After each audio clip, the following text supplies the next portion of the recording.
Halo, Assalamualaikum warahmatullahi wabarakatuh. Perkenalkan, kami dari kelompok presentasi kelima mata kuliah semantik yang beranggotakan 3 orang, diantaranya Abdullah Bimo Prakosaputro, Fitria Sukmawati, dan Anisya Gustiani. Kali ini kami akan membagikan informasi mengenai relasi makna. Yuk disimak sampai akhir ya. Menurut Hoyer, relasi makna adalah hubungan semantik yang terdapat antara satuan bahasa yang satu dengan bahasa yang lainnya. Satuan bahasa dalam hal ini dapat berupa kata, frase, maupun kalimat. Relasi semantik itu juga dapat menyatakan kesamaan makna, pertentangan makna, ketercakupan makna, kegandaan makna, atau juga kelebihan makna. Secara umum, relasi makna dapat diklasifikasikan menjadi dua macam hubungan, yaitu hubungan yang bersifat sintakmatik dan hubungan yang bersifat paradigmatik. Relasi makna tersebut adalah sinomini, antomini, hipomini, homonimi, polisemi, dan sebagainya. Yang pertama yaitu sinonimi. Dalam bahasa, terdapat kata-kata yang berbagi makna yang sama. Konsep untuk menyebut hubungan semacam ini disebut sinonimi. Selanjutnya, terkait dengan lingkup pemakaian kata-kata yang bersinonim, dapat dinyatakan di sini menjadi dua keterbatasan, yaitu keterbatasan seleksional dan keterbatasan koloksional. Keterbatasan seleksional mengacu kepada keterbatasan kata untuk dapat menggantikan kata sinonimnya dalam konstruksi yang lebih besar atas dasar pertimbangan yang logis. Kata meninggal dan mati misalnya, keduanya adalah bersinonim. Dalam kaitannya adalah dengan kata mesin, kita dapat mengatakan mesin itu mati, tapi tidak bisa mengatakan mesin itu meninggal. Kedua adalah antonimi. Istilah antonimi berasal dari bahasa Yunani kuno, yaitu anoma yang berarti nama dan anti yang berarti melawan. Jadi secara harfiah, antonimi berarti nama yang saling berlawanan. Dalam semantik, istilah antonimi kadangkala digunakan sebagai istilah yang memayungi seluruh jenis hubungan oposisi makna, tetapi kadangkala digunakan hanya untuk makna tertentu saja. Cruz mengemukakan bahwa istilah antonimi mengacu pada hubungan oposisi antar bentuk yang pertentangannya bersifat gradual. Artinya, terdapat jenjang tingkatan pada hubungan antar bentuk yang beroposisi tersebut. Cruz mengemukakan istilah antonimi dalam pengertian yang lebih sempit dapat dikelompokkan menjadi 3 macam. Yang pertama, antonimi polar, yaitu polar antonyms.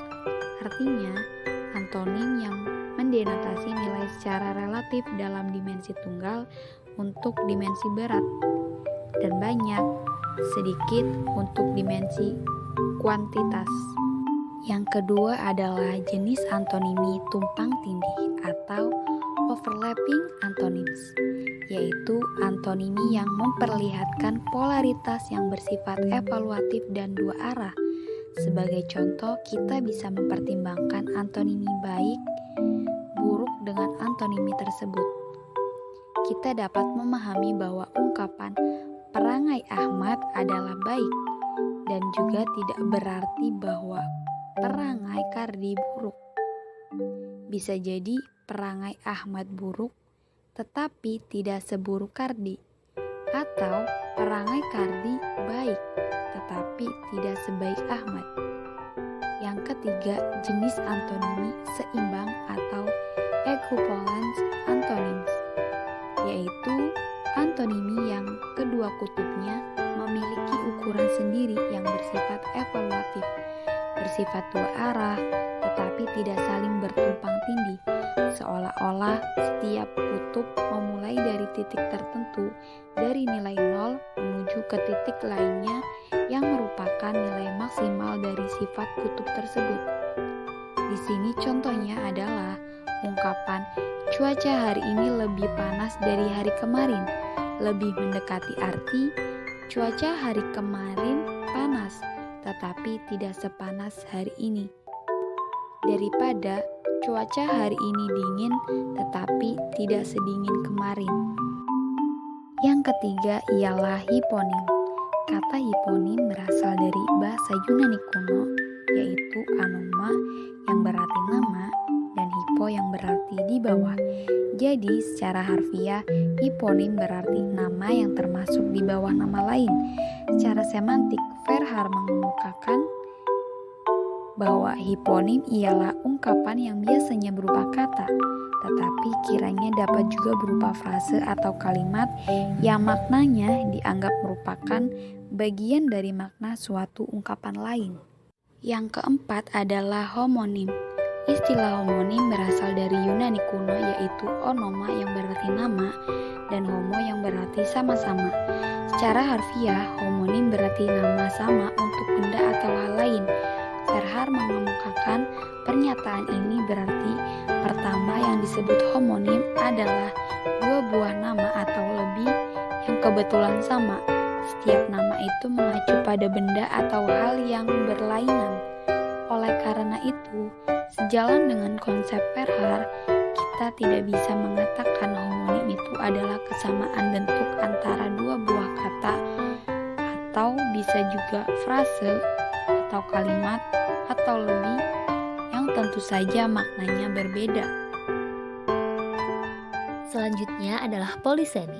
Polisemi adalah sebuah bentuk kebahasaan yang memiliki berbagai macam makna.